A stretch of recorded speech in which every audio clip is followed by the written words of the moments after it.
প্রশাসনের দৃষ্টি আকর্ষণ করছি, ধর্ষক এখনো বাইরে ঘুরে বেড়াচ্ছে।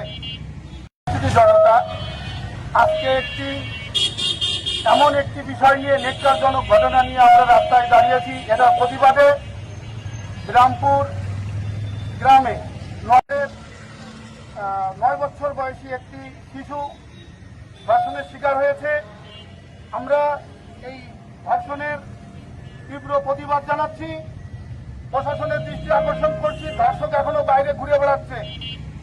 দ্রুত অনতিবিলম্বে এই ধর্ষককে গ্রেফতার করে দৃষ্টান্তমূলক শাস্তির আওতায় আনতে হবে। এবং এর আগেও আমরা দাঁড়িয়েছি বিভিন্ন সময়ে বিভিন্ন ব্যানারে এই ধর্ষকদের বিরুদ্ধে। এর আগেও একটি ধর্ষণের বিরুদ্ধে কথা বলে আমাকে মামলায় জড়ানো হয়েছে। এটার আমরা পরোয়া করি না। এইবারও আমরা ধর্ষকের বিরুদ্ধে দাঁড়িয়েছি। আমরা এই ধর্ষকের দৃষ্টান্তমূলক শাস্তি চাই।